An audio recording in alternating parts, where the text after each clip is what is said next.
안녕하십니까. 엑스텐 정규방송 시간입니다. 시간이 참 빨리 가는 것 같습니다. 벌써 내일이 연휴 마지막 날입니다. 잘 쉬고 계신지요? 오늘은 시황 말씀드리고요. 두 번째는 소파이 많이 올라왔습니다. 페이팔도 많이 올라왔고요. 기대했던 테슬라는 어제는 많이 올랐지만 오늘 그만큼 이제 다시 내려온 셈이고요. 그다음에 우리가 편입한 이제 ALB 앨범머리죠. 그거 점검 좀 해보도록 하겠습니다. 그리고 오늘 신규 종목 하나 말씀드리려고 하는데요. 이번에 로봇에 대한 것이 다시 좀 이렇게 곽광을 받는 것 같아요. 그래서 로봇 의사죠. 인투이티브 서지컬 ISG입니다. 투자 기회 한번 밝혀보도록 하겠습니다. 그리고 최근에 피그마가 반등을 좀 세게 하고 있습니다. 그래서 이제 오래간만에 저희가 생각했던 박스권을 돌파하는 구간에 들어왔기 때문에 피그마 반등 한번 점검해드리고, 그다음에 엑스텐 안전마진 전략을 여기다 썼으면 어떻게 됐을까 하는 것도 밝혀보도록 하겠습니다. 자문상품도 소개 올리겠습니다. 시작하겠습니다. 자, 어제는 시장이 좀 빠졌습니다. 갭상승으로 좋게 시작해서 야, 이게 8일 연속 상승 가는 거 아니야 했는데 역시나 좀 피로감이 더해져서 좀 밀리기 시작했죠. 그래서 보면 스몰캡들이 많이 밀렸어요. 1% 이상 하락을 했고, 나머지들은 이제 대형주들이 좀 선방을 한 그림을 보였습니다. 그래서 보면 최고점 대비해서 요 AV 앞선까지가 한 2% 정도 이제 하락 구간이에요. 항상 보면 2% 정도 접고는 다시 이제 반등했던 기억이 있기 때문에 요번에도 한 2% 정도 좀 접어주면은 또 다시 잘 올라갈 수 있을 것 같은데 하는 생각은 좀 가져봅니다.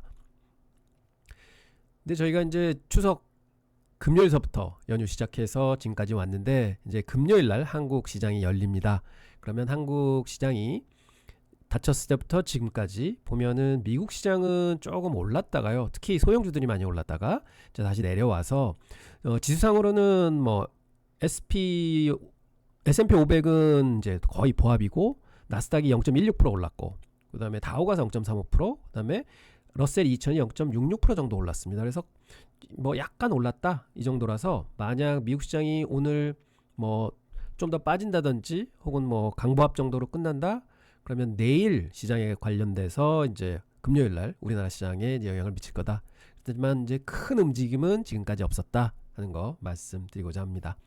그런데 어제 반도체 지수가 굉장히 많이 올랐습니다 하고 말씀드렸는데, 또 하루 만에 또 그거에 이제 반을 내려버렸어요. 그래서 보면 이틀 동안에 거의 8% 상승을 했다가 지금 하루 만에, 어제 하루에 3.5%가 반도체 SMH ETF죠. 그 지수가 내려왔습니다.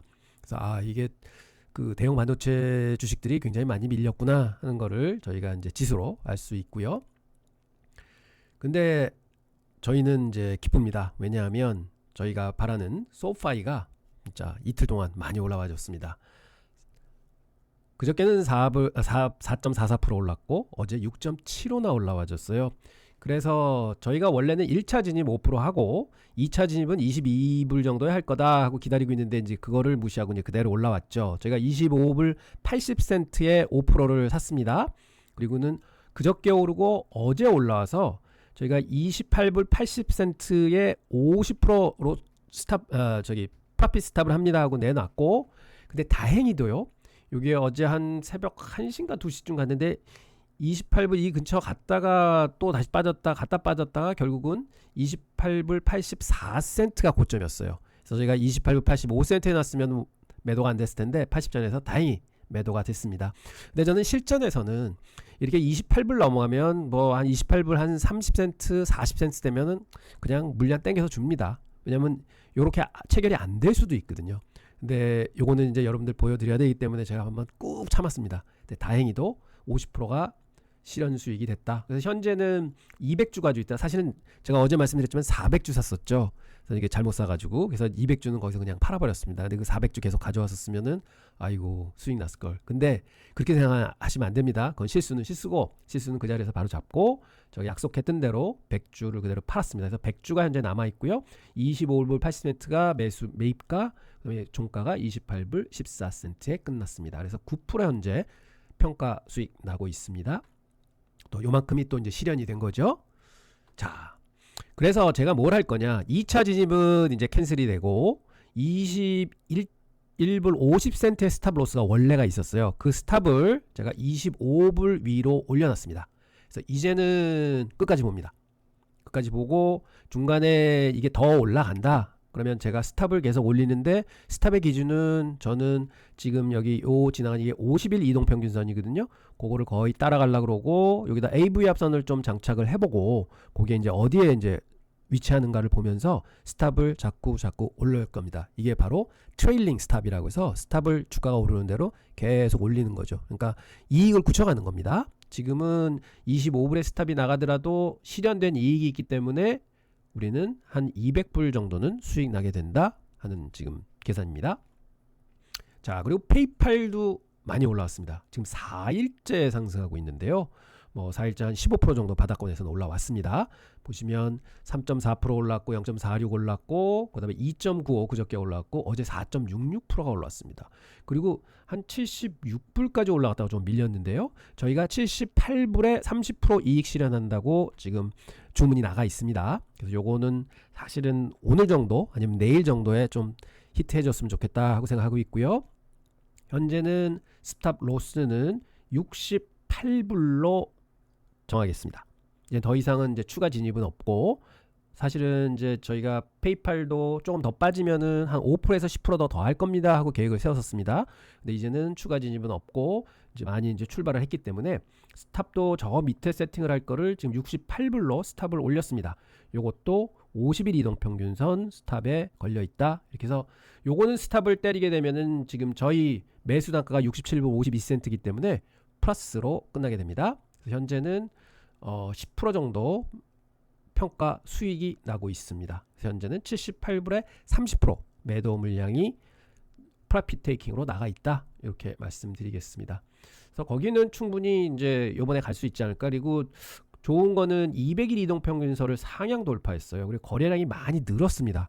제가 항상 말씀드리지만 오를 때 거래량이 느는 거는 굉장히 좋습니다 하고 이때도 보면 AV 합섬을 2개를 뚫을 때까지 물량이 쭉 들어왔었다가 조금 이제 조정을 받았지만 눌림목 받고 지금 4일차 올라오면서 여기서 이제 물량이 터졌습니다.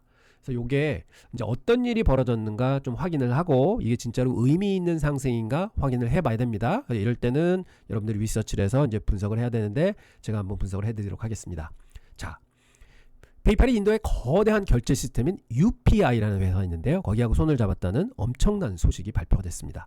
이건 단순한 파트너십이 아니라 페이팔 글로벌 확장 전략에 있어서 매우 중요한 변곡점이 되는 일입니다. 이제 세계화 가속화되는 거죠. 이번 UPI 통합의 의미는 세 가지로 정리할 수가 있습니다. 첫 번째는 거대한 인도 시장에 본격적으로 진출한다. 그래서 시장이 확대가 된다. 결제량도 폭발적으로 늘 기회를 잡았답니다. 아직 늘었다는 게 아니라 기회를 잡았답니다. 두 번째는 단순한 결제 앱을 넘어서 이제 글로벌 결제 인프라의 핵심으로 자리 잡기 시작했다. 역시 페이팔이 세계적으로 이제 다 진출하는구나 하는 걸 볼 수 있고 마지막으로는 국제 간 결제 편의성을 높여 경쟁사들보다 훨씬 더 앞서 나갈 수 있는 그런 강력한 무기가 생겼다. 그래서 현재는 저는 굉장히 이게 의미가 크다고 봅니다. 그래서 주가가 지금 한 15% 정도 바닥에서 올라온 거고 물론 리스크 있죠. 국제 간의 뭐 결제 편의성을 높이려고 그러면 규제도 또 다 따라야 되고 뭐 이제 리스크가 많은데 하지만 저는 이게 굉장히 큰 의미를 가진다 이렇게 생각을 하고요. 현재 페이팔의 전력은 외부 확장에만 있는 것은 아닙니다. 내부를 보게 되면 수익성이 굉장히 좋아지고 있어요. 그래서 CEO들이 열심히 이제 노력을 해서 체질을 바꾸는 거죠. 즉 성장성은 매출 성장성은 좀 줄어들지만 수익성 중심으로 좋아진다. 그럼 회사가 돈을 더 많이 벌게 되는 거죠. 그래서 보면 지금 다 이익 전망도 이제 상승을 했고 총 결제액도 6% 정도 증가한다고 이제 조정을 했습니다. 매출액도 5% 정도 증가를 한다. 해서 굉장히 내부적으로도 좋게 움직임이 있구나 하는 걸 볼 수 있고요. 특히 벤모 같은 경우는 저번에도 말씀드렸지만은 전년 대비해서 20%의 매출 증가가 있다고 합니다. 그래서 이게 젊은 세대들한테는 진짜 잘 먹히고 있다 하는 거를 볼 수 있습니다. 그래서 지금 보면 현재 페이팔의 P 레이쇼를 보면 역사적으로 굉장히 낮은 수준에 있고요. 그래서 시장의 신뢰만 이제 저기 경쟁이 심해 뭐 정체됐어 하는 그런 신뢰를 좀 회복을 한다고 그러면은 상승 추세는 분명히 있고 근데 지금 현재 낮은 주가에는 뭐 당연히 이유가 있겠죠. 그래서 시장이 좀 의심을 하는 게 있는데 빨리 페이팔이 요번을 계기로 해서 세계적으로 좀 확장을 하고 뭐 수익성도 높아지는 게 다음 실적 발표에서 확실하게 확인이 된다. 그럼 페이팔은 다시 한번 약진할 수 있는 주식이 된다. 이런 게 있습니다. 근데 확실히 뭐 지금 거시경제도 좀 불안하고 하니까 그런 거에 많이 이제 관련이 돼 있지만, 근데 주가는 지금 현재 싸다. 그래서 바닥에서는 꽤 올라올 수 있을 거 아니냐 이렇게 판단을 해봅니다. 그래서 정리를 해보면 페이팔의 미래는 두 가지 핵심 동력에 달려 있습니다. 즉 UPI 통합을 통한 압도적인 글로벌 시장 확장, 이게 수치적으로 나타나면 페이팔은 세계적인 주식으로 날아갈 수 있습니다. 두 번째는 수익성 중심이 성공적으로 이제 발현을 한다. 그래서 다음 실적 발표 때 수익성이 훨씬 좋아졌네, 앞으로 가이던스 더 좋아지네 하면은 이거는 이제 되는 겁니다. 그래서 이 두 가지 전략이 시너지를 내서 결국은 강력한 실적을 수반해주면 주가는 간다, 이렇게 저희는 예상하고, 지금 현재 저희가 사놓은 건 굉장히 싼 가격에 잡아놓은 겁니다. 그래서 로스컷을 지키면서 한번 어디까지 주가가 올라갈 수 있을지 바라보도록 하겠습니다. 테슬라입니다. 어제 티저 영상 보셨죠? 그거 하나로 해서 한 5%가 올라서 굉장한 기대를 했었는데, 역시 기대했던 대로 뭐 저가형 모델 Y가 나온다고 이제 발표는 났지만, 발표 나오고는 또 역시 뉴스에 팔아라 한지 모르지만 4.45%가 빠졌습니다. 자, 그래서 한 4일 전 고점 대비해서 지금 주가가 한 11.5% 정도 내려왔습니다. 저가까지는. 그래서 저는 테슬라는 지금 자동차 이거 가지고는 뭐 5% 올랐다가 5% 빠진 격이 됐지만, 이 회사에는 별로 중요한 얘기는 아닌 것 같다, 뭔가 딴 게 있다 하고 계속 말씀을 드리지만, 그 점을 다시 한번 짚어보겠습니다. 과연 테슬라는 우리는 왜 쥐고 있어야 되는가 하는 얘기인데요. 뭐 제가 항상 가끔 말씀드리는데, 이런 거는 자꾸 새기고 계셔야지 테슬라를 쥐고 계시면서 편할 수 있습니다. 자, 테슬라는 이미 단순한 자동차 회사가 아니라는 거 여러분 다 아시죠? 포드 같은 전통적인 자동차 회사들이 요즘에 매출이 많이 늘고 있습니다. 그렇게에도 불구하고 테슬라가 훨씬 더 높은 평가를 받고 있죠. 이는 시장이 테슬라를 기술 및 에너지 분야의 혁신 기업으로 생각하는 거지, 그냥 자동차 회사라고 보고 있지는 않은 것입니다. 자, 여기서 출발을 해보면 테슬라의 주식에는 다른 회사에는 없는 게 있죠. 머스크가 있습니다. 머스크 얘기 빼고는 테슬라 얘기가 안 되는 거죠. 그의 대중적 이미지는 항상 중요한 요인으로 작용합니다. 최근에는 보면 올해 초 그의 지지도가 좀 하락하면서 일부 시장에서는 테슬라 판매 모멘텀과 연결지기도 했었고요. 반대로 머스크가 최근에 이제 테슬라 주식을 대량 매입했잖아요. 사실은 거기가 바닥이었습니다. 그리고는 주가가 지금 쫙 올라오고 있는 거잖아요. 그러면 결론은 테슬라 이퀄 일론 머스크라는 거죠. 그래서 사실은 테슬라라는 주식은 감성 주식이라고 저는 생각합니다. 대중의 인식이 수요에 미치는 영향이 굉장히 크죠. 그래서 테슬라 주가는 솔직히요, 테슬라 팬들이 야 테슬라 일론 머스크 도와주자 하고 주식 조금 사주잖아요. 저는 500불 금방 넘어갈 수 있다고 봅니다. 이제 그 정도로 대중의 인식에 깊이 인발부해 있는 주식이다 보고 있어서, 그리고 최근에 보면 뭐 계속 또 그래왔습니다만 X 플랫폼을 통해서 직접적인 소통을 많이 하잖아요. 그래서 역시 충성도 높은 고객들도 있고 투자 기반도 유지하고 있는 걸 보면 역시 잘하고 있다, 이렇게 보고 있습니다. 그런데 이제 자동차 판매에는 조금 문제가 될 게 있습니다. 미국은 뭐 독보적인 존재이기 때문에 이제 자리를 잡고 있는데, 유럽 쪽에서 좀 밀리는 그림이 나옵니다. 그래서 유럽 시장은 제 관점에서는 더 작고 저렴한 EV가 필요한데, 근데 미국에는 없죠. 지금 테슬라 모델은 그걸 이제 서포트할 수가 없고, 그래서 굉장히 불리하고, 지난 한 해 동안 또 유럽에서 시장 점유율을 많이 잃었습니다. 전체 EV 시장이 성장했음에도 불구하고 테슬라 마켓셰어를 줄었다. 그거는 뭐 이제 중국에 이제 큰 이제 도전이 있었고, 근데 물론 노르웨이, 프랑스, 덴마크 뭐 이런 데서는 모델 Y 업데이트 덕분에 판매가 증가했다는 밝은 부분도 있긴 하지만, 그래도 여전히 완벽한 회복은 안 됐다. 그래서 유럽 쪽에서는 조금 힘들지 않느냐, 이런 것들이 이제 보이고 있습니다. 그래서 자동차 면으로 보면은 좀 성장은 하는 게 아니구나 하는 의구심이 좀 듭니다만, 사실은 제 시각에는 테슬라가 계속 차별화를 만들어야 되는 건 자동차가 아니라 저는 기술에 대한 거라고 봅니다. 그래서 지금 테슬라는 과감한 투자를 하고 있습니다. 일반적인 자동차 제조사와는 달리 테슬라는 자율주행하고 로보틱스용 AI 훈련을 위한 방대한 컴퓨팅 파워를 구축하고 있습니다. 도조 슈퍼컴퓨터 들어보셨죠? 그 다음에 대규모 GPU 클러스터, 또 회사가 장기적인 역량으로 막대한 투자를 하고 있음은 명확하게 저희가 알고 있고 너무나 좋은 투자입니다. 또한 첨단 칩을 위한 파트너십은 테슬라가 훨씬 더 큰 규모의 AI 운용을 준비하고 있음을 시사합니다. 알파벳의 웨이모와 같이 다른 회사들도 유사한 목표를 추구하고 있지만 사실은 테슬라의 접근 방식은 좀 틀리잖아요. 처음부터 자동차 스스로 운전하는 그런 자율성의 차를 표방하고 있습니다. 근데 웨이모 같은 경우는 컨트롤 센터가 있어서 거의 리모트 컨트롤 하는 거나 마찬가지거든요. 그래서 이런 완전 다른 성격인데, 근데 제가 볼 때는 테슬라의 모델이 진짜로 자율주행 모델이 성공을 한다? 그럼 세계 표준이 될 거고, 그게 테슬라가 이제 목표하고 있는 거죠. 그래서 경쟁사도 더 빠르게 자율주행, 완전 자율주행 기술을 확보한다? 그러면 이제는 게임은 끝난 게 아니냐? 그래서 저는 거기에 굉장한 기대를 걸고 있습니다. 그래서 로보택시에도 이제 그게 이제 처음 시작인 거죠. 그래서 그게 잘 진행이 됐으면 좋겠다 하고 기대를 하고 있습니다. 하지만 이런 대규모 투자가 예상보다 오래 걸린다고 하면 현재 프리미엄 가치는 사실은 급격한 변동성을 노출시킬 수도 있습니다. 그래서 많은 사람들이 테슬라 자동차 회사가 이제 있긴 하지만 자동차 회사가 아니라 기술 회사다 이렇게 얘기도 하고, 혹은 완전히 다른 무엇인가로 평가되고 있기도 할 겁니다. 그래서 테슬라는 아직까지 이게 애매모호합니다. 그래서 일단은 요번에도 뭐 인도량 발표하면서 여러 가지 이제 주가의 움직임이 있었지만, 사실 어떻게 보면 테슬라는 자동차를 얼마 팔았니 덜 팔았니 이런 것보다도 확실히 뭔가는 위험과 기회가 공존하고 있다 하는 것을 느낄 수 있습니다. 그래서 일단은 테슬라는 머스크와 밀접하게 연결된 감성 주식이다 하는 정체성이 있고요. 그리고 야심찬 AI 추진은 펀더멘탈, 인식, 장기 전략 이런 것들에 모두 복합돼서 현재 상황을 만들어내고 있는 것 같습니다. 그래서 저의 관점에서는 이러한 조합이 테슬라를 가장 관심 있게 보고 그다음 관찰하게 되고 그리고 뜨겁게 논의하게 되는 주식 중 하나를 만들지 않았나 이렇게 생각을 하고요. 그래서 테슬라는 엔비디아와 함께 지금 현재 세상을 이끌어가는 주식이라고 생각을 합니다. 무슨 얘기냐? 엔비디아는 아무도 상상할 수 없었던 AI를 현실 세계로 이끌어오면서 천문학적인 매출 성장을 이뤘고요. 그에 따라서 또 천문학적인 수익 성장을 일구고 있습니다. 그래서 세상의 최고의 성장주로 인정을 받으면서 시총 1위로 등극을 했죠.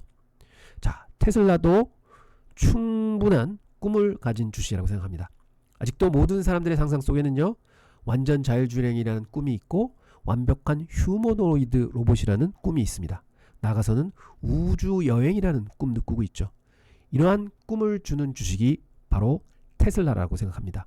하지만 이런 꿈들이 하나둘씩 조금씩 현실로 다가온다고 치면은, 그것도 확실하게 조금씩 다가온다고 치면은 그때가 바로 테슬라가 엔비디아의 과거 행보를 추적하듯 주가가 차근차근 올라갈 시기가 되지 않는가 이렇게 생각합니다. 아마 저의 이런 생각 여러분들도 다 가지고 계실 것 같습니다. 그래서 테슬라의 주가의 움직임은요, 현실에 나온 팩트, 즉 숫자 가지고 설명이 안 될 때가 참 많습니다. 어제 주가 오르고 그저께 주가 오르고 어제 빠진 것도 똑같은 맥락입니다. 그래서 결국 테슬라의 투자 이유는 이것 하나인 것 같습니다. 꿈을 연료로 살아가고 있는 테슬라 분석이었습니다. 꿈은 이루어진다. 테슬라의 꿈, 자율주행, 휴머노이드 로봇, 이게 꼭 이루어졌으면 좋겠습니다. 테슬라 화이팅입니다. 그리고 메타 어제 말씀드렸는데 망치형 캔들 만들고 AV 합선 지켰습니다. 근데 어제도 사실은 AV 합선 뚫고 내려갔다가 다시 와서 뭐 음봉의 망치지만 망치는 만들었습니다. 그래서 이틀 동안 망치를 만들면서 AV 합선을 굳건하게 지켜줬다. 그래서 여기는 이제 바닥이 아닌가 하는 생각이 들고요. 어제 거래량이 좀 많아졌던 거 되게 좋은 현상이다 이렇게 보고 있어서 메타는 조금 더 지켜보도록 하겠습니다.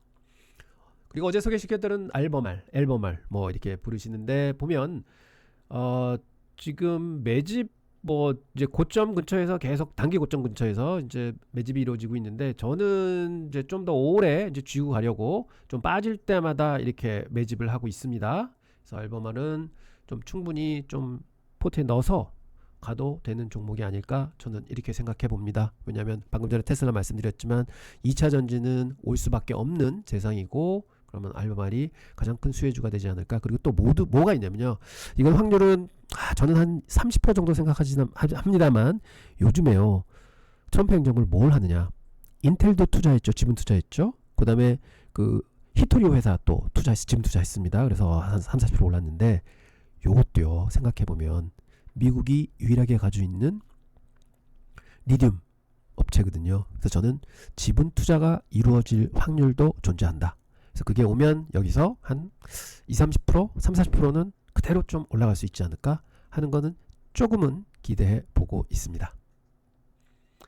자, 오늘 새로 소개시켜드릴 인투이티브 서지칼입니다. 최근에 이제 로봇이 다시 조금씩은 곽강을 받는 것 같고요. 그래서 제가 로봇주로 해서 인투이티브 서지칼, 그래도 확실한 종목이라서 한번 추천을 드리려고 합니다.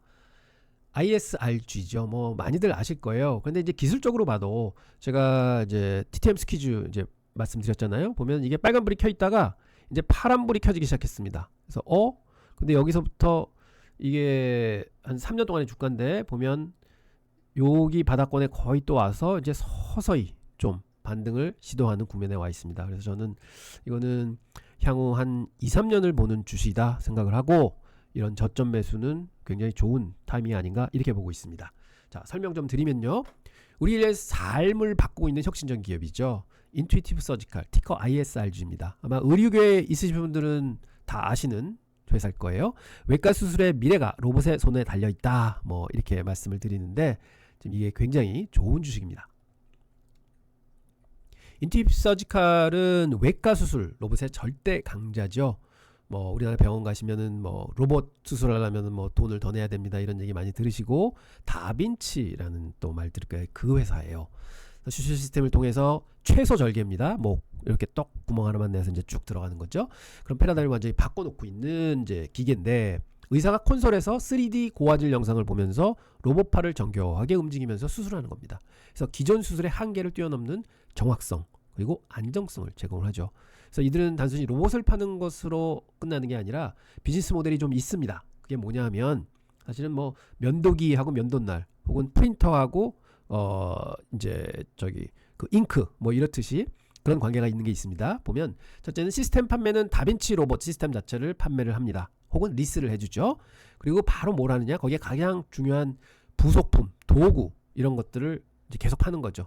왜 수술 칼도 필요할 테고 뭐 어떤 여러 가지 이제 필요할 거 아닙니까? 그러면 그게 계속 이제 소모품이 판매가 되고, 그 다음에는 보급이 늘어나면 늘어날수록 이 소모품이 더 많이 팔리겠죠. 그리고 안정적으로 팔리겠죠. 근데 이제 프린트 예를 들면 뭐 프린트 썼는데 그 회사 정품 잉크를 쓰면 비싸잖아요. 그래서 모조품들을 많이 씁니다. 그런데 이렇게 사람 생명을 다루는 건데 이게 모조품 쓸 수 있을까요? 그래서 계속 본사 제품을 그대로 쓸 거다. 그래서 탄탄한 비즈니스 모델 가지고 있고, 셋째는 이제 서비스 부분입니다. 이 기계가 굉장히 정밀하고 좋은 거기 때문에 철저한 유지 보수가 필요하고, 그 다음에 기술 지원도 필요합니다. 그래서 그것도 서비스료를 받아서 안정적인 현금 흐름을 만들 수 있다.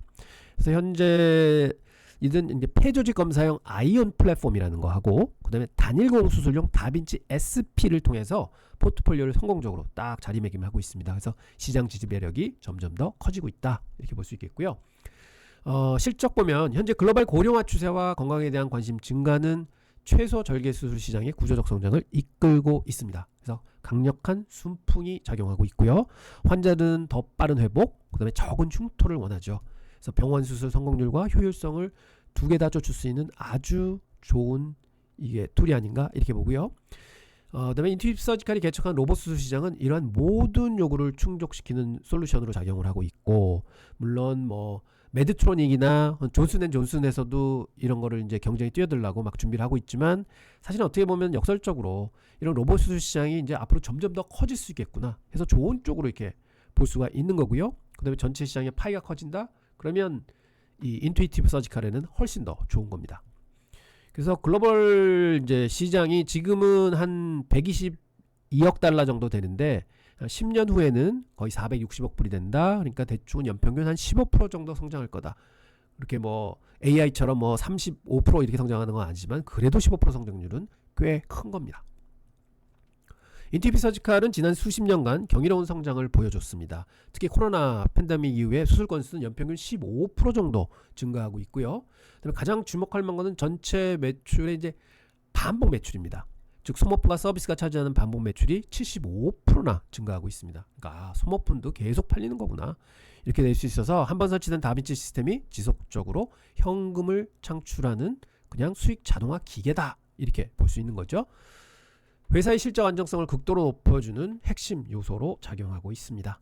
그래서 24년도 보면 매출액이 83억 불 정도 됐고, 그 중에 소모품하고 서비스가 한 60% 이상을 차지합니다. 그리고 한 17% 정도 이게 성장을 하고 있습니다. 그래서 아주 탄탄한 재무 구조를 가지고 있는 거죠. 자, 인투이 서지칼의 핵심 투자 포인트를 짚어보겠습니다. 첫 번째는 이 회사는 압도적인 시장 지배력을 가지고 있습니다. 넘볼 수 없는 경제적인 해자입니다. 전 세계에 설치된 게 10,000대 이상 다빈치 시스템이 설치가 되어 있고요.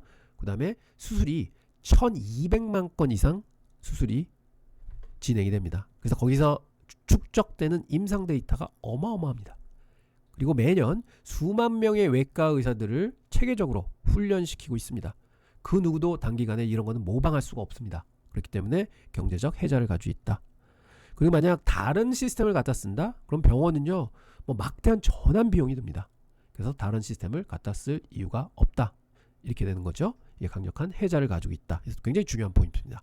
두 번째는 이제 성장이 시작입니다. 시술 영역 확대하고 글로벌 시장이 커진다? 그러면 이제 성장 동력이 이제 가동이 되는 거죠. 초창기에는요, 비뇨기과하고 산부인과에 집중됐습니다. 이런 로봇 수술이 이제는 담낭, 탈장, 대장 등 일반 외과, 그리고 흉부 외과까지도 적용 가능한 기술 영역으로 빠르게 확장되고 있고요.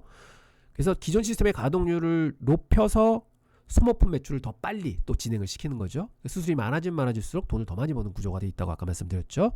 그리고 아직 로봇 침투율이 아주 낮은 유럽, 그리고 중국도 낮습니다. 중국은 어마어마한 인구가 있으니까. 또한 인도 또한 인구가 많습니다. 중국, 인도 시장만 열린다 해도 이거는 어마어마한 확장이 가능한 거죠. 그래서 그런 걸 생각한다? 그럼 미래의 이 회사의 비전은 굉장히 높습니다.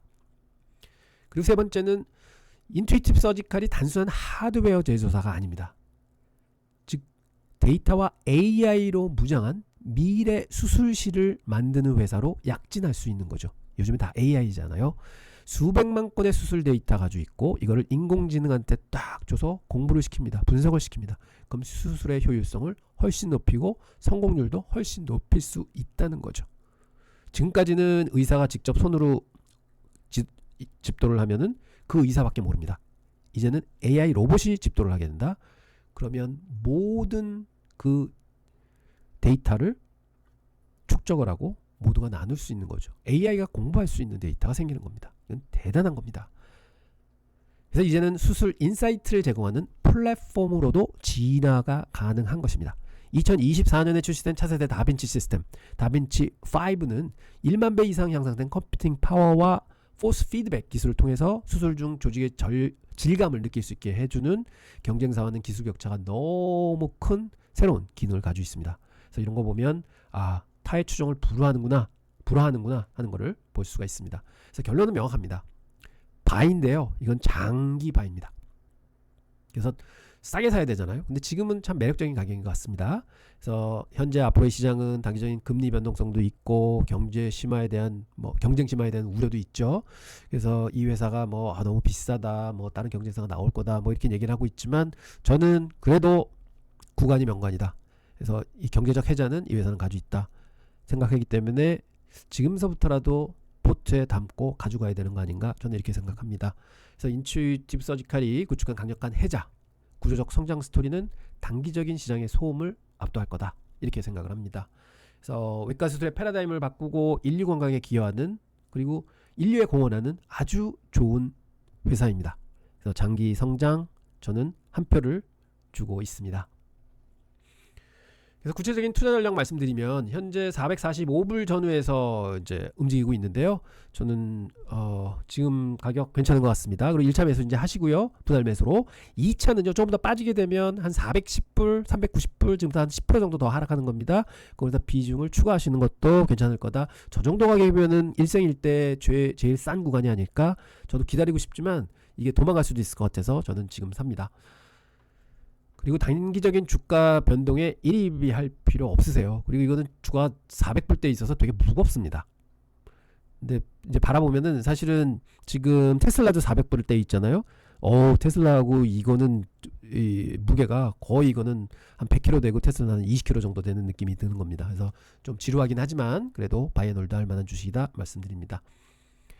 우리 미래 수술실의 표준을 만들 기업에 투자를 하는 겁니다. 그래서 2년 뒤 오늘 돌아봤을 때 야 그때 2025년 가을이 이 회사를 가장 싸게 매수할 수 있던 때였구나 하고 기억하게 되기를 저는 바라고 있습니다. 자, 이제 그래프 보시면은요, 한번 작도를 한번 해봤는데 지금 단기적으로는 거의 바닥권에 온 겁니다. 그래서 여기 타겟 가격 기술적으로는 한 470불 정도에 있고요. 또 하나의 타겟 가격은 한 525불 정도 나오고 있습니다. 그래서 이 모습 보여드리는 거는 뭐 지금 사서 이때 파십시오가 아니라 기술적 지표로 봐도 분석으로 봐도 이제 바닥권에는 진입하고 있다. 그래서 요 화살표가 지금 많이 나오잖아요. 다 이게 제가 산 겁니다. 그래서 그 매수를 이렇게 뭐 2주, 한 주 뭐 이렇게 해서 계속 이제 어제 이제 좀 샀고요. 그래서 대충은 제가 원하는 포션은 채워놓은 상황입니다. 자, 피그마입니다. 피그마 고점에 잡으신 분들, 뭐 저도 고점에 좀 물려 있습니다만, 아, 참 애가 타시죠. 뭐 이게 140불을 찍다가 지금 뭐 49불까지 좀 빠졌었습니다. 그래서 100불이 느낌으로는 100불이 빠졌구나 하는 생각이 들 이제 피그마인데, 한번 최근에 올라와서 그 모습 살펴보도록 하겠습니다. 하기 전에 일단은 저희가 좀 미국 IPO에 대해서 공부를 좀 해봐야 되겠습니다. 그래서 이제 제가 이게 초창기 때 이 채널 처음 시작할 때 올린 영상이었는데 지금 뒤에 가서 찾아보니까 한 400분 정도 보셨더라고요. 그래서 많이들 못 보신 것 같아서 한번 미국 IPO에 대해서 좀 말씀을 드리면, 우리나라는 그렇지만 미국도 IPO에 대한 환상이 굉장히 많습니다. 왜냐하면 지금 맥세븐 된 주식들도 한때는 IPO로 올라왔었거든요. 그런 거 뭐 10만 배, 20만 배, 30만 배 난 것들 많아요. 그런 거 생각하면 야, IPO가 진짜 좋은 거구나 하는데, 결국은 올라와 보면 활활 불타고 깨지기도 하고 돈이 잘 안 됩니다. 그래서 결국은 IPO를 하실 때는 IPO 첫날 지집은 절대로 안 된다 하는 게 이제 정설로 잡혀 있고요. 프라이머리 베이스라는 게 있으면 설명드리겠는데, 그게 형성된 후에 진입을 해야 된다. 볼륨 급등 신호를 포착해야 된다. 기관 투자의 관점에서 봐라. 이런 얘기를 하죠. 간단하게 말씀드리면 미국에서 IPO를 보는 눈은 뭐냐? 현재 한 설립된 지 한 5년 된 장외 기업이 있습니다. 그런데 전망이 좋은 산업에 있고 회사가 막 확장을 합니다. 그래서 성장을 하기 위해서 제2공장을 이제 신설하려고 그래요. 그럼 돈을 꼬든지 혹은 지분 투자를 받든지. 그래서 지분 투자를 받기 위해서 IPO를 하게 됩니다. 그래서 제2의 도약을 하기 위해서 이제 IPO를 하는 거죠. 그렇게 되면 이 돈이 들어가면 그 돈으로 회사가 이렇게 하겠다 계획 세워놓은 것들을 이제 해야 되는 거죠. 자, 그렇게 되면 시장은 지금 보지도 못한 듣지도 못한 새로운 회사가 딱 올라오는 경우들이 많습니다. 그럼 잘 모르잖아요. 그럼 시간이 좀 걸립니다. 그리고 기관 투자가들은 전혀 신경을 안 씁니다. 초기에는 아주 유명한 회사가 아니면. 그래서 보고 있다가 얘네가 진짜로 IPO 하게 된 목적이 뭐였지? 아, 공장 짓기 위해서 돈을 했다. 3개월 뒤에 진짜 공장 짓고 있어? 보면 짓고 있어요. 저 공장이 이제 지어지면은 매출이 늘어날 거야? 수익이 늘 거야? 그렇구나. 점점 도와지는데. 그리고 실적 발표를 한 2개 정도 봅니다. 그럼 한 6개월 정도 지나는 거죠. 진짜로 얘네들이 얘기한 대로 좋은 회사구나. 그럼 그때 이제 기관 투자가들이 들어오는 거죠. 그래서 그 다음에 이제 주가가 발현합니다. 근데 그 전에는 다 개인들이 치고받고 하는 겁니다. 사실은. 이렇게만 좀 봐주시고요. 근데 실질 미국 시장이 어떻냐? 진짜 시끄럽죠. 올라오기 전에는 뭐 보셨잖아요. 서클도 그렇고 코어웨이브도 그랬고, 사실은 피그마 최근에 올라온 것도 그랬습니다. 진짜 많이 시끄럽고 해가지고 개인들은 빨리 사야지, 그게 제일 싸게 사는 거야 해가지고 팍 삽니다. 근데 이게 IPO가 거의 야생마 같아서 어쩔 땐 팍 오르기도 하고 어쩔 땐 팍 내리기도 합니다.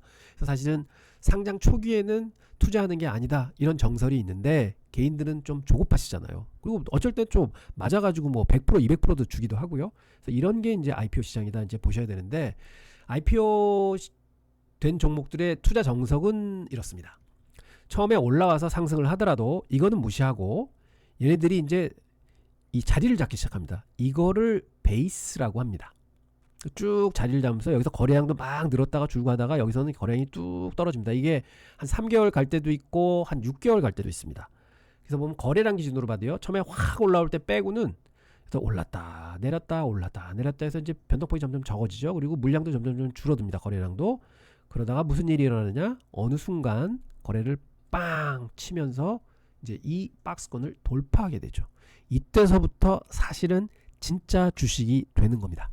이전에는요 그냥 깐내내이라고 생각하시면 됩니다. 뭐가 어떻게 될지 모르는 주식. 그러니까 가벼우니까 막 왔다 갔다 하는 거죠. 그러다가 성장하기 바로 전까지는 이제 조용해집니다. 즉 사고 팔 사람들, 재미 볼 사람들 다 보고 이제 끝난 거죠.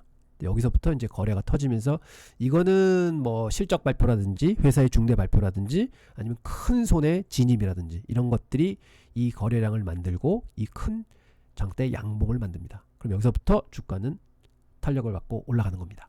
이거를 베이스라고 합니다. 이 한 뭐 짧게는 4주, 길게는 4달, 어쩔 때는 6개월이 걸릴 수도 있다고 말씀드렸는데, 근데 확실히 중요한 거는 이렇게 박스권을 돌파할 때 거래가 늘어야 됩니다. 박스권 돌파하면서 거래가 늘지 않는다? 그럼 이거는 페이크 돌파입니다. 그래서 보통 거래하고 똑같은 거죠. 그래서 꼭 거래량이 느는 거를 확인해야 된다 는 말씀 드리고요. 근데 또 뭐가 있냐면요. 서클이나 피그마나 이런 거 보시면은 굉장히 고평가돼서 출가를 했거든요. 코어웨이브도 그렇고. 그러면 공매도가 어마어마하게 시장에 들어옵니다. 우리는 모르고 있지만 공매도 물량이 많아서 그걸 짓누릅니다, 주가를. 그래서 피그마다 보면 많이 눌린 게 특히 그 직원들 매물 나오기 바로 전날 갭으로 확 밀었어요. 이거는 전부 공매도 물량으로 일부러 밀어낸 겁니다. 왜냐? 어차피 직원들은 가진 주식의 25% 팔 수 있는데, 그때도 제가 방송 때 말씀드렸던 대부분의 직원들은 가격 불문하고 팝니다. 왜? 75%또 가지고 있으니까 4분의 1 정도는 훨씬 더 그때도 비싼 가격이었잖아요. 그래서 팝니다. 그래서 가격 낮춰놓고 그 물량 받고 항상 가는 거죠. 그래서 그런 게 아니었나. 근데 여기서 이제 또 좋은 일이 벌어질 수 있는 게 회사의 실적이라든지 기관 투자가의 진입이라든지 가격이 바닥을 치고 올라온다든지, 그때는 뭐가 되느냐? 여기서 바이백을 하게 되죠. 공매도 쳤던 거를. 그럼 그게 탄력이 돼서 올라옵니다. 그러다가 어떤 좋은 뉴스가 나온다? 그럼 스퀴즈가 들어옵니다. 그럼 어마어마하게 환매 물량이 들어오면서 주가가 쫙 올라갑니다. 저는 그래서 요번에 피그마의 움직임이 그런 움직임이 아닌가, 저는 그렇게 생각해 봅니다. 조심스럽게. 자, 그리고 공모주에는 꼭 매도를 하셔야 돼요. 정해 놓으셔야 됩니다. 즉 2평에서 어느 정도 벌어지면은 내가 몇 프로를 팔 거야. 혹은 2평을 깨고 내려오면 또 몇 프로 팔 거야. 혹은 내가 리스크를 이만큼 지고 들어갔으니 거기에 3배 되면 30% 팔고 5배 되면은 또 나머지 30% 팔고 한 7배 되면 나머지 30%또 팔아야지. 이렇게 정해놔서 수익 확보를 꼭 하셔야 됩니다. 왜? 변동성이 큽니다. 자, 그리고 사실은 우리는 200일, 100일, 뭐 50일 이런 걸 쓰는데 IPO 된 주식들은 생일이 얼마 안 되잖아요. 그러니까 짧습니다. 그래서 보통은 10일, 20일, 50일을 쓰고요. 50일이 가장 중요한 2평으로 작용합니다. 그래서 51평이 깨지게 되면은 이게 크리티컬한 손절매 구간이다. 이렇게 보시고 매매를 하시는 게 훨씬 좋습니다. 자, 그리고 IPO 주식을 매매할 때는요, 그냥 한두 번 하는 게 아니라 이거를 전략으로 생각하시고 IPO 올라오는 것보다 좋은 IPO 주식들을 계속 보시면서 이것도 하고 저것도 하고 이렇게 똑같은 전략을 적용해서 트레이딩을 하시게 되면 그 중에서 한두 개가 대박이 나옵니다. 그래서 그 대박에서 돈을 많이 버는 전략이지, 그냥 소문 듣고 야 요번에 이거 좋대 쑥 들어가서 이제 물려 있으면 그대로 가지고 있고 이러는 거는 아니거든요. 그래서 이거 전략적으로 접근하셔야 된다 하는 거 말씀을 드립니다. 그래서 몇 가지 예를 들면, 구글이 2000년 초반에 이제 상장할 때 이제 위클리 그래프입니다. 보시면 처음에 너무나 좋아서 쫙 올라왔습니다. 그래서 이거는 무시하고 그 다음에는 아까 말씀드렸던 베이스를 형성을 합니다. 이게 한 4달에서 5달 정도 갔거든요. 그러다가 거래량이 폭발하면서 여기서 이제 브레이크아웃 시작이 되죠. 그럼 여기서부터 진입을 하더라도 사실은 한 38주 만에 130%가 이제 상승하는 게 나오고요. 그 다음에 또 예를 들어 드리면은, 죄송합니다. 아이고, 이게 페이스북입니다. 메타는 처음에 38불에 IPO를 해가지고 이게 거의 한 50불 근처까지 올라갔을 거예요. 그러다가 폭락을 해가지고 한 3달 만에 반토막이 났었죠. 그러다가 얘가 여기서부터 반등을 해서 결국은 여기 박스권을 거래량이 터지면서 돌파를 합니다.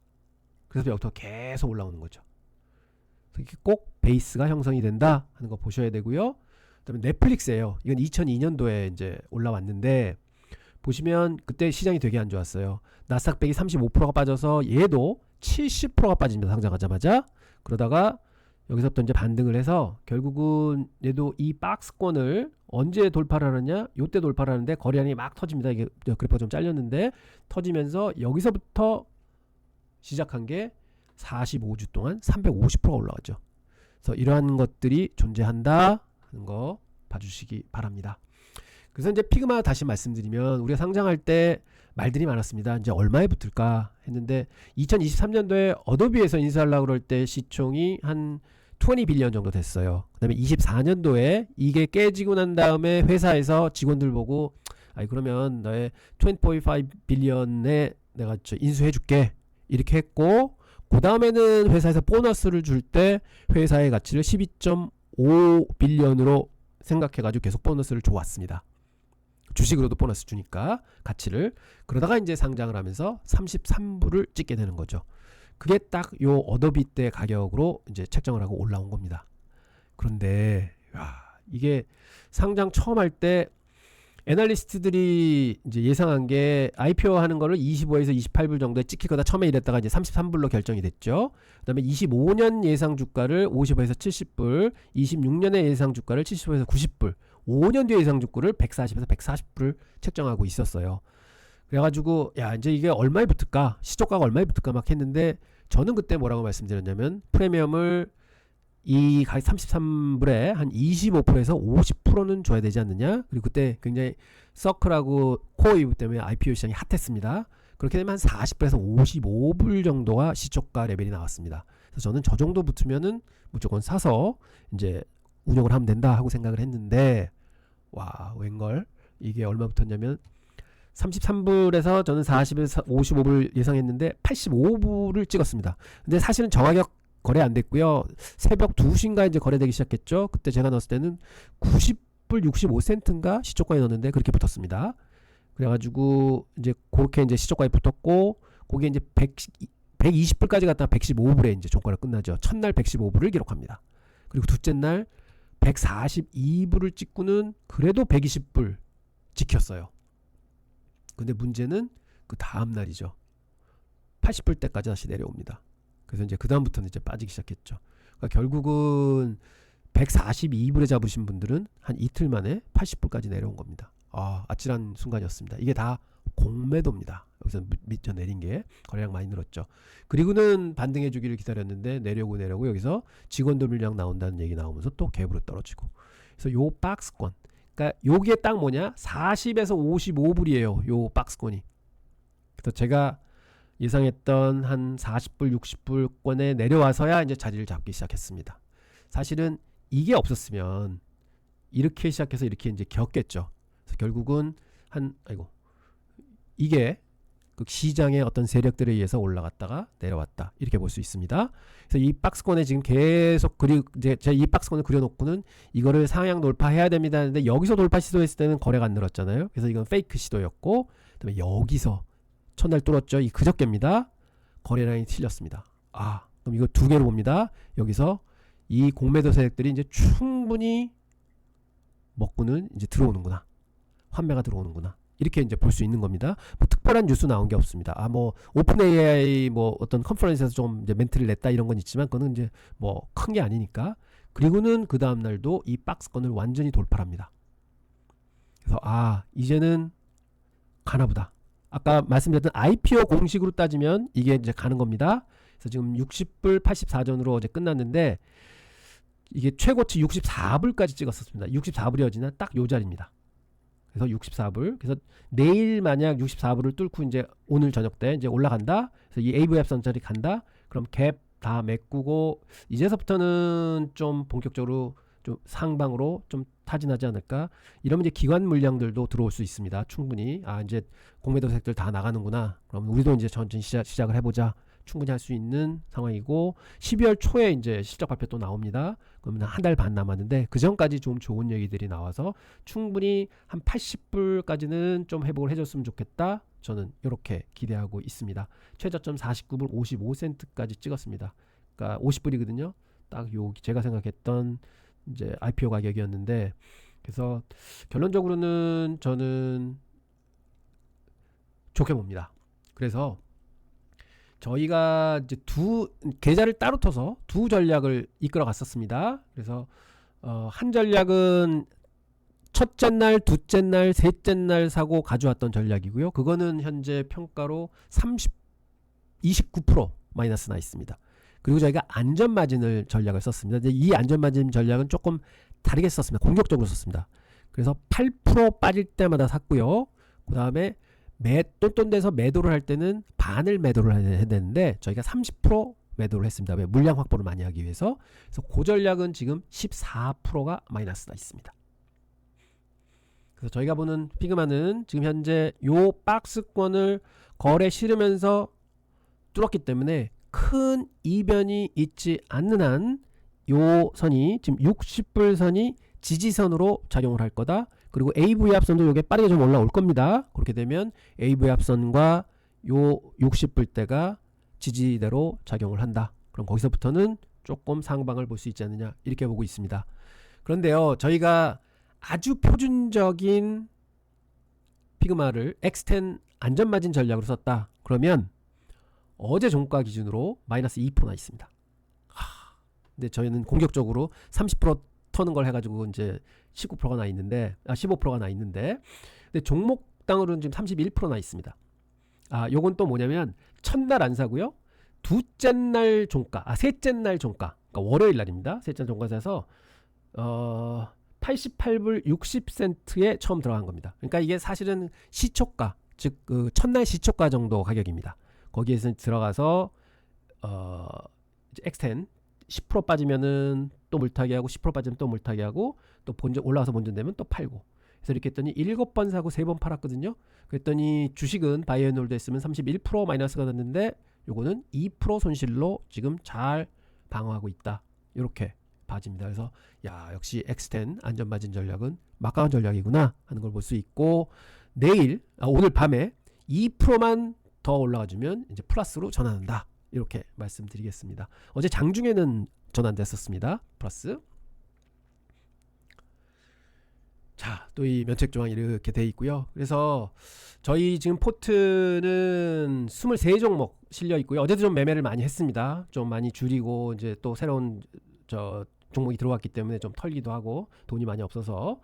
그래서 현재는 캐시가 3,000불 가지고 있고요. 스윙 트레이딩 종목 중에서 이제 한 종목 그 저희 슈퍼 마이크로 컴퓨터는 제가 팔았습니다. 어제 그 지수가 저기 반도체 지수가 많이 빠져 내려와서 이거는 단기적으로는 좀 더 밀리겠구나 해서 이제 그거는 팔아냈고요. 그래서 수익 나고 팔았습니다. 한 5% 정도 수익 나서 이제 빠져나왔고, 스윙 트레이딩은 4종목으로 이제 줄어들었고요. 그다음에 보면 지수 빠진 거보다는 저희가 한 0.57% 정도 어제 포트가 빠진 것 같아요. 근데 개별 종목들 진짜 많이 빠졌거든요. 그리고 저희 지금 요 빨강 있는 게 스윙 트레이딩 종목입니다. 그래도 페이팔하고 소파이 그리고 포지션이 가장 많은 종목들이 많이 올라줘서 이런 것들이 다 커버가 됐고, 그다음에 전체 종목 봐도 대형주들이 조금 덜 빠졌고요. 그런데 이런 중소형주들은요 3.7, 8%, 뭐 9%, 3%, 6%, 8% 이렇게 빠진 거 많습니다. 그럼에도 불구하고 0.7%밖에 포트가 안 밀렸다. 이게 분산이 지금 잘 돼 있다. 이렇게 볼 수 있겠습니다. 그래서 이렇게 분산을 하면은 굉장히 좋은 효과가 이런 거다 하는 거 다시 한번 말씀드립니다.